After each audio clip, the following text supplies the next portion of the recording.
Good morning बच्चों। हम पढ़ रहे पाठ 14 में कल हमने पढ़ा था आर्थिक विकास की अवधारणाएं।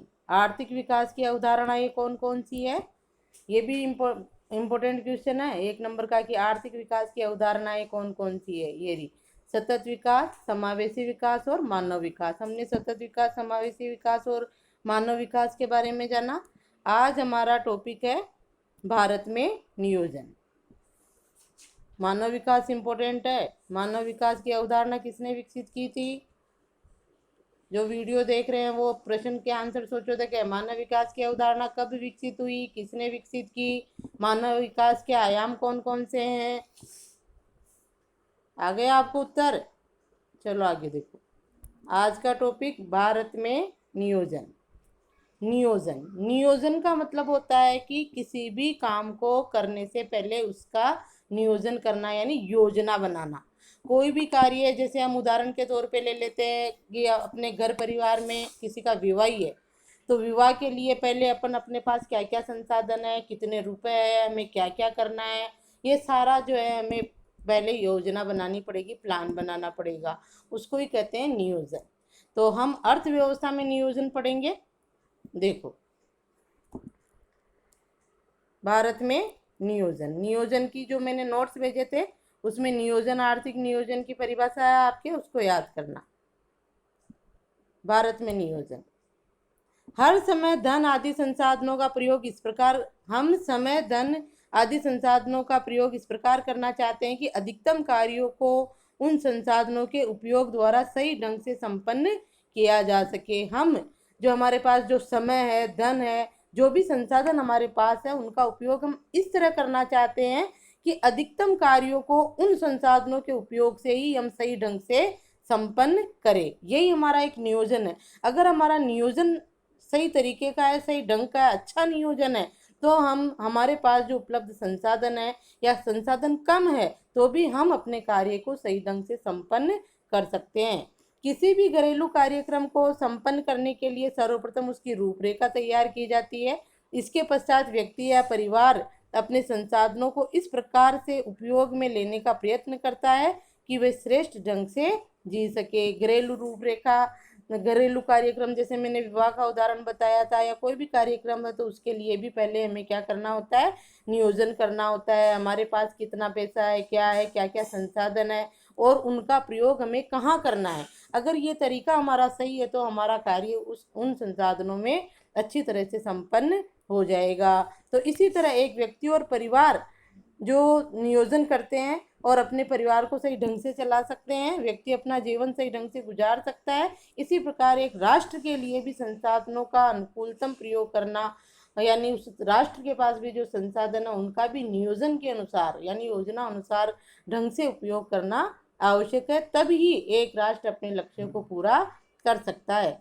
तो देखो, व्यक्ति या परिवार की बात ही एक राष्ट्र भी अपने संसाधनों का अनुकूलतम उपयोग करके अनेक लक्ष्यों को पूरा करना चाहता है। नियोजन वह तकनीकी है, अब यहाँ से अंडरलाइन कर लो, प्रश्न बन रहा है यहाँ पे, नियोजन की परिभाषा है। नियोजन वह तकनीकी है जिसमें उपलब्ध संसाधनों को प्राथमिकता क्रम में निर्धारित विभिन्न लक्ष्यों में अनुकूलतम आवंटन एवं उपयोग करके उन्हें प्राप्त करने का प्रयत्न किया जाता है। ये प्रश्न बनेगा, नियोजन क्या है? तो उसका उत्तर यह है कि नियोजन वह तकनीकी है, वो तरीका है जिसमें उपलब्ध संसाधनों का प्राथमिकता क्रम में, यानी हमारे पास जो संसाधन है उसका पहले प्रयोग हमें किस में करना है, ये है प्राथमिकता क्रम में निर्धारित विभिन्न लक्ष्यों में अनुकूलतम आवंटन करें। और हमारे पास जो संसाधन है उनका पहले तो प्राथमिकता को देखें कि इस संसाधन का उपयोग पहले हमें किस में करना है, फिर अनुकूल आवंटन करें, यानी बराबर अनुकूलतम बराबर बंटवारा उसका करें, अनुकूलतम आवंटन उपयोग करके, और उपयोग भी सही ढंग से करें तो हम जो है अपने लक्ष्य को प्राप्त कर सकते हैं। तो ये हो गई नियोजन की परिभाषा। ये प्रश्न बनेगा यहाँ, नियोजन के घटक, नियोजन के कुछ महत्वपूर्ण घटक है। अब देखो, नियोजन के घटक कौन कौन से हैं, ये भी प्रश्न बनेगा। नियोजन के प्रमुख घटक कौन कौन से हैं, ये घटक का प्रश्न। देखो घटक कौन कौन से। प्रथम घटक, 3 घटक है नियोजन के, कितने? 3। उसमें प्रथम देखो, प्रथम इसमें प्राथमिकता क्रम में निर्धारित सुपरिभाषित लक्ष्य एवं उद्देश्य होते हैं। प्रथम घटक में प्राथमिकता क्रम में निर्धारित सुपरिभाषित लक्ष्य और उद्देश्य होते हैं कि योजना इस तरह की बनाई जाए कि हमें अपने संसाधनों का उपयोग प्राथमिकता पहले किस में करना है, उसका लक्ष्य और उद्देश्य बनाया जाए। तो ये पहला घटक क्या है, प्राथमिकता क्रम में निर्धारित सुपरिभाषित लक्ष्य एवं उद्देश्य। हमारा लक्ष्य उद्देश्य ही नहीं है कुछ और अंशतः हम उनका उपयोग करते जा रहे हैं तो हमारा कार्य सफल नहीं होगा। तो ये घटक हो गए नियोजन के। प्रथम घटक हो गया। द्वितीय घटक देखो ये रहा, उपलब्ध संसाधनों का अनुमान लगाया जाता है। द्वितीय घटक में क्या होता है, उपलब्ध संसाधनों का अनुमान लगाया जाता है। हमने योजना बना ली प्राथमिकता क्रम में उपयोग करने के लिए और किस किस कार्यों में उपयोग करना है। अब हम अनुमान लगाएंगे कि कार्य तो यह है, लेकिन इसमें जो है हमारे पास कौन कौन से संसाधन है और कौन से हमें जुटाने हैं। जैसे विवाह का ही कार्यक्रम है तो उसके लिए हमने पहले प्राथमिकता क्रम में निर्धारित कर दिया कि पहले इसमें इतना पैसा खर्च होगा, इसमें इतना होगा। और फिर दूसरा क्या है कि अगर हमारे पास नहीं है, सारे संसाधन भी हमारे पास नहीं मिलते हैं, तो उनका जो है क्या किया जाए, उन संसाधनों का अनुमान लगाया जाता है कि हमें कहाँ से कौन सा संसाधन प्राप्त करना है। तो द्वितीय घटक ये हो गया, उपलब्ध संसाधनों का अनुमान लगाया जाता है। तीसरा घटक है, अनुमान लगाकर उन संसाधनों को विभिन्न लक्ष्यों की प्राप्ति हेतु अनुकूलतम आवंटन तथा उपयोग किया जाता है। तीसरा घटक है कि अनुमान लगाकर उन संसाधनों का विभिन्न लक्ष्यों की प्राप्ति के लिए अनुकूलतम आवंटन एवं उपयोग किया जाता है। तो ये तीन घटक हो गए इसके नियोजन के। तो प्रथम, द्वितीय और तृतीय यहाँ दे रखा है, आपको तीनों लिखने हैं। तो पहले में जैसे आप लिख दो कि प्राथमिकता क्रम में निर्धारित सुपरिभाषित लक्ष्य और उद्देश्य होते हैं। दूसरे में उपलब्ध संसाधनों का अनुमान लगाया जाता है और तीसरे में उपलब्ध संसाधनों का जो है अनुकूलतम आवंटन तथा उपयोग किया जाता है। अनुकूल जो संसाधन हमारे पास है या जो हमने जुटाए हैं उनका जो है अनुकूलतम उपयोग भी किया जाए। तो ये तीन घटक हो गए नियोजन के। यद्यपि आर्थिक नियोजन की अनेक परिभाषाएं हैं, लेकिन सरल शब्दों में कहा जा सकता है कि उपलब्ध आर्थिक, अब ये अनेक परिभाषाएं हैं लेकिन ये यहाँ से भी वापस नियोजन की परिभाषा है। उपलब्ध आर्थिक संसाधनों के उपयोग से निर्धारित सामाजिक लक्ष्यों को प्राप्त करने का विज्ञान ही आर्थिक नियोजन है। वो ऊपर अपन ने नियोजन की परिभाषा पढ़ी थी, नियोजन व तकनीकी, ये क्या है, आर्थिक नियोजन। ये आर्थिक नियोजन की परिभाषा है। यहाँ पर भी प्रश्न बनेगा, वो नियोजन की परिभाषा है जो हम किसी भी क्षेत्र में कर सकते हैं, और ये अर्थव्यवस्था में किया जाने वाला नियोजन है जिसको आर्थिक नियोजन कहते हैं। तो इसमें क्या होता है, उपलब्ध आर्थिक संसाधनों के उपयोग से, जो आर्थिक संसाधन हमारे पास है, संसाधनों के उपयोग से निर्धारित जो हमने लक्ष्य निर्धारित किया है, उन लक्ष्यों को प्राप्त करने का विज्ञान ही आर्थिक नियोजन है। हमने हमारे समाज के, देश के विकास के लिए जो लक्ष्य लिया है, जो सोचा है, वो जो है हम उपलब्ध आर्थिक संसाधनों का सही ढंग से उपयोग करके उसको पूरा कर सकते हैं। इस तरीके का विज्ञान, ये तकनीकी ही क्या कहलाती है, आर्थिक नियोजन कहलाती है। ठीक है, उपलब्ध संसाधनों के उपयोग से निर्धारित सामाजिक लक्ष्यों को प्राप्त करने का विज्ञान यानी तरीका ही क्या है, आर्थिक नियोजन है। उपलब्ध आर्थिक संसाधनों का उपयोग, ये ध्यान रखोगे। ठीक है, आगे देखो, लगा लिया आर्थिक नियोजन का, आर्थिक नियोजन की परिभाषा यहाँ तक हो जाएगी आपके। यहाँ से आर्थिक नियोजन की, ऊपर किसकी परिभाषा थी, नियोजन की।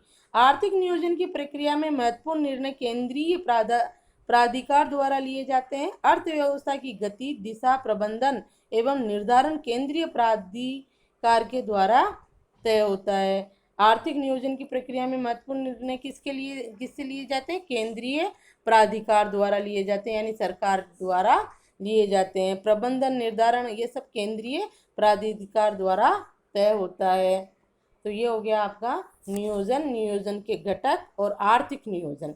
ये भी पूछा जा सकता है कि आर्थिक नियोजन की प्रक्रिया में जो है निर्णय किसके द्वारा लिए जाते हैं, तो केंद्रीय प्राधिकार द्वारा। ठीक है, आगे देखो,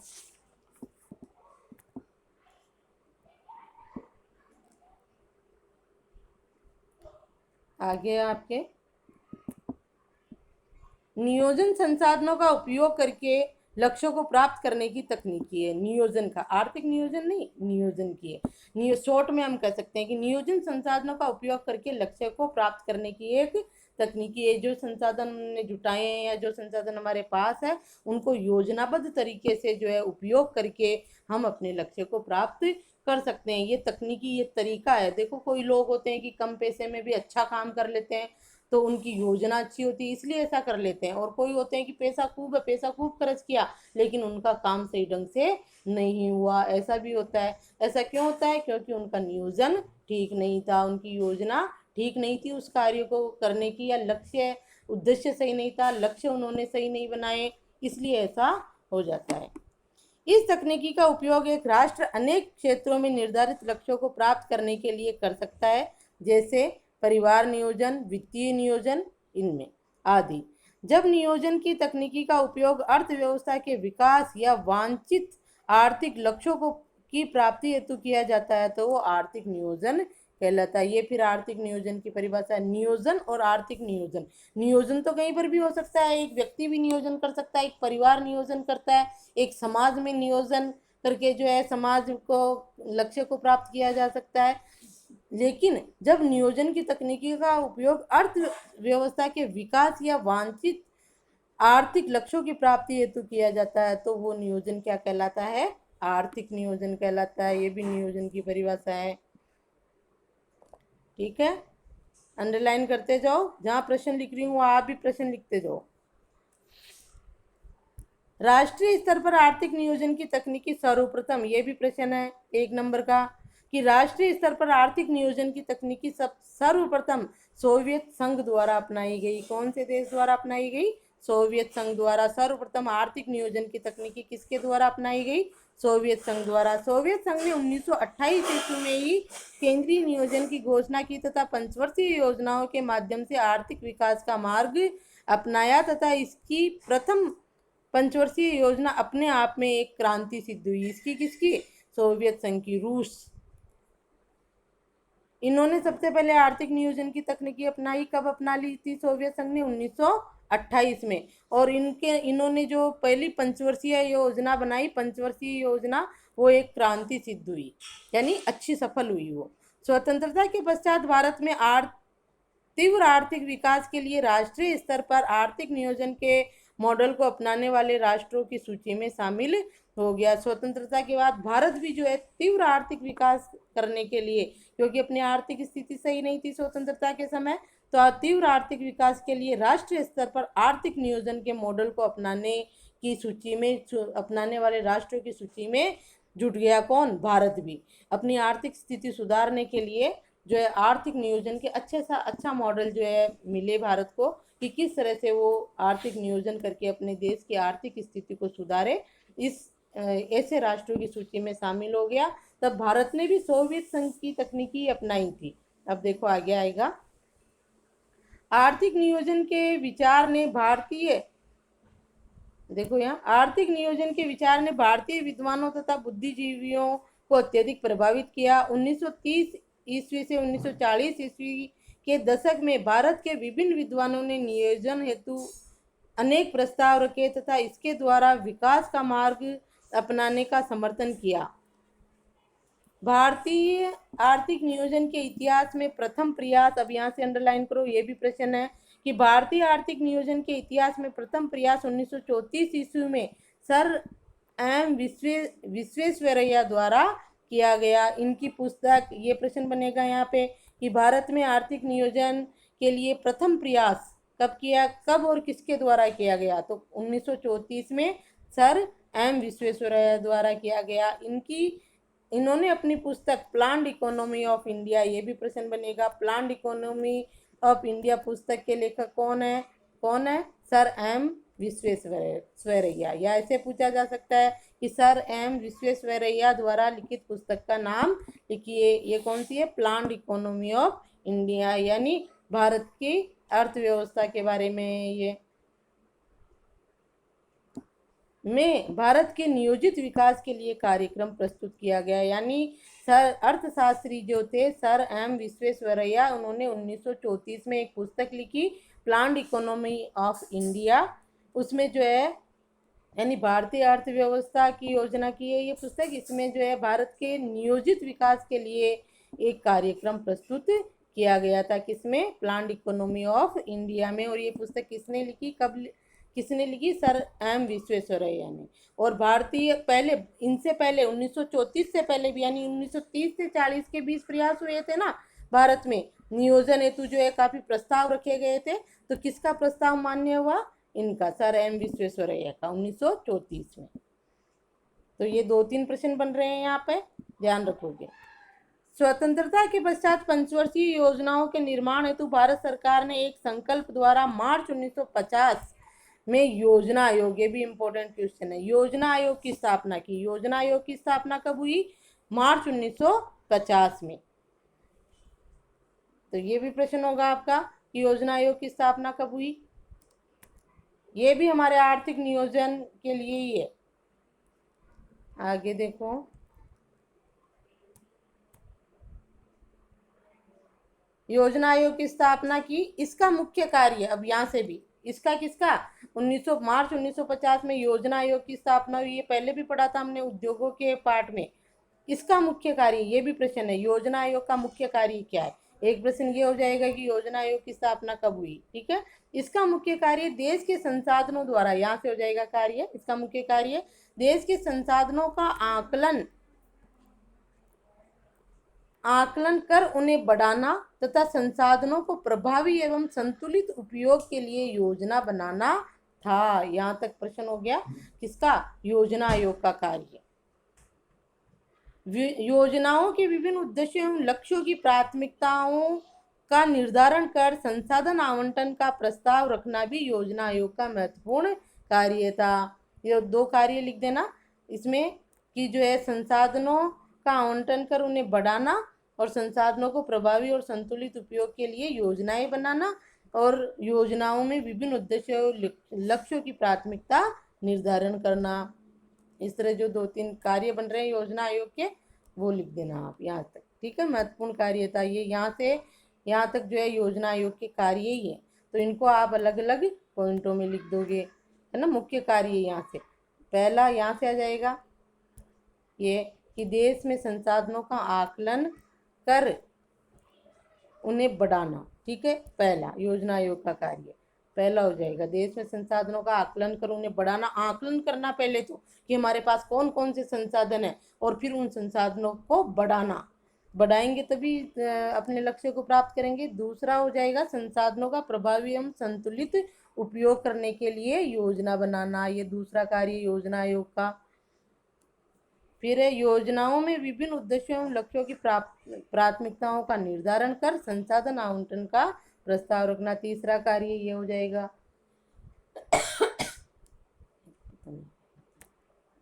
ठीक है, इस प्रकार 3 कार्य लिख देना किसके, योजना आयोग के।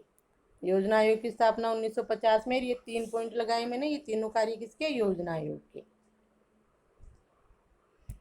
आगे देखो, योजना आयोग एक संविधानोत्तर एवं सलाहकारी संस्था थी। योजना आयोग क्या है, क्या था, क्या है योजना आयोग, एक संविधानोत्तर एवं सलाहकारी संस्था थी जिसको जो संविधान ने भी मान्यता दी थी। एक सलाहकारी संस्था किसकी, सरकार की, सरकार को सलाह देने वाली संस्था थी। कौन, योजना आयोग, जिसकी स्थापना कब हुई और उसके कार्य आपको ध्यान में होने चाहिए। अब आगे देखो, अगस्त 1952 में भारत सरकार ने एक संकल्प के द्वारा राष्ट्रीय विकास परिषद की स्थापना की। 1952 में, ये भी प्रश्न बन गया आपकी, ये भी प्रश्न है कि योजना आयोग क्या है। एक संविधानोत्तर और सलाहकारी संस्था थी योजना आयोग, अब नहीं है। योजना आयोग की जगह नीति आयोग बन गया ना। अब देखो, अगस्त 1952 में भारत सरकार ने एक संकल्प के द्वारा राष्ट्रीय विकास परिषद की स्थापना की। प्रश्न बनेगा, राष्ट्रीय विकास परिषद की स्थापना कब हुई, कब हुई, अगस्त 1952 में, ठीक है, अगस्त 1952 में। एनडीपी कहते हैं इसको, नेशनल डेवलपमेंट परिषद का पी क्या है, ठीक है। तो ये आप तो ये कर लेना कि राष्ट्रीय विकास परिषद की स्थापना कब हुई, अगस्त 1952 में। इसका मुख्य ध्येय देखो, अब यहाँ ध्यान रखना पड़ेगा आपको, इसका मुख्य ध्येय, ध्येय यानी लक्ष्य, भारत के राज्यों एवं केंद्र शासित प्रदेशों को योजना निर्माण एवं क्रियान्वयन में शामिल करना तथा नियोजन की प्रक्रिया का विकेंद्रीकरण करना था। किसका मुख्य ध्येय? इसका राष्ट्रीय विकास परिषद का। पहला यहाँ से लिखोगे आप, इसकी स्थापना का मुख्य ध्येय पहला ये आ जाएगा। मुख्य ध्येय भारत के राज्यों एवं केंद्र शासित प्रदेशों को योजना निर्माण एवं क्रियान्वयन में शामिल करना। भारत के विकास के लिए योजनाएं बनाई जाएगी, तो उसमें भारत के सभी राज्यों और केंद्र शासित प्रदेशों को योजना निर्माण एवं क्रियान्वयन में शामिल करना किसका कार्य था? इसका राष्ट्रीय विकास परिषद का। और दूसरा कार्य क्या है? नियोजन की प्रक्रिया का क्या करना? विकेंद्रीकरण करना। वो विकेंद्रीकरण का मतलब वही होता है कि भारत के राज्यों और केंद्र शासित प्रदेशों को भी उसमें शामिल करके उनको विकास के लिए प्रेरित करना, उनको भी अधिकार देना। ये तो दो हो गए नियोजन की प्रक्रिया का, यहाँ से हो जाएगा दूसरा। ये किसके कार्य हैं? राष्ट्रीय विकास परिषद के कार्य दो हो गए। एक ये यहाँ से है ना, इसकी स्थापना का मुख्य ध्येय हो गई, इसके ध्येय यानी लक्ष्य राष्ट्रीय विकास परिषद की, जिसकी स्थापना अगस्त 1952 में हुई। ठीक है। राष्ट्रीय विकास परिषद योजना आयोग द्वारा तैयार की गई योजनाओं का अनुमोदन करती है तथा समय समय पर योजनाओं की प्रगति की समीक्षा करती है। ये इसके कार्य होंगे। योजना आयोग के ये कार्य है, वो तो लक्ष्य है कि वो क्या करती है, ध्येय है। ये तो क्या है? ध्येय है। और ये क्या है? इसके राष्ट्रीय विकास परिषद के कार्य है। पहला, राष्ट्रीय विकास परिषद योजना आयोग द्वारा तैयार की गई योजनाओं का अनुमोदन करती है, ये पहला कार्य। दूसरा, ये समय समय पर योजनाओं की प्रगति की समीक्षा करती है। कौन? राष्ट्रीय विकास परिषद। ठीक है। तो ये यहाँ ध्यान रखोगे आप, ये तो इसका ध्येय यानी लक्ष्य हो गया, और कि ये जो है भारत के राज्यों और केंद्र शासित प्रदेशों को जो है योजना निर्माण के क्रियान्वयन में शामिल करना चाहती है, उनको भी जो है प्रोत्साहित करती है, विकेंद्रीकरण करती है, योजनाओं का लागू करने के लिए उनको पैसा देना, ये सारा कार्य इसका राष्ट्रीय विकास परिषद का ध्येय है। और ये राष्ट्रीय विकास परिषद का कार्य हो गया कि राष्ट्रीय विकास परिषद योजना आयोग द्वारा जो योजना आयोग जो तैयार करता है। देखो यहाँ आपको थोड़ा ये ध्यान रखना है कि योजना आयोग संविधानोत्तर एवं सलाहकारी संस्था है सरकार की, और राष्ट्रीय विकास परिषद सलाहकारी संस्था है योजना आयोग की। ठीक है। तो ये जो इसका कार्य ये कि राष्ट्रीय विकास परिषद योजना आयोग द्वारा तैयार की गई योजनाओं का अनुमोदन करती है और समय समय पर योजनाओं की प्रगति की समीक्षा करती है। ये कार्य हो गए राष्ट्रीय विकास परिषद के। राज्यों के मुख्यमंत्री तथा केंद्र शासित प्रदेशों के प्रशासक अथवा उपराज्यपाल भी इसके सदस्य होते हैं, इसके राष्ट्रीय विकास परिषद के। ये भी एक संविधानोत्तर एवं सलाहकारी संस्था आ गया ना। ये किसकी संविधानोत्तर और सलाहकारी संस्था? योजना आयोग की। योजना आयोग सलाहकारी संस्था सरकार की। योजना आयोग राष्ट्रीय विकास परिषद के व्यापक मार्गदर्शन के अंतर्गत कार्य करता है। हो गया। योजना आयोग जो है राष्ट्रीय विकास परिषद के मार्गदर्शन के अंतर्गत कार्य करता है, यानी राष्ट्रीय विकास परिषद सलाह किसको देती है? योजना आयोग को। योजना आयोग सलाह किसको देता है? सरकार को। ठीक है। ये हो गया एक टॉपिक।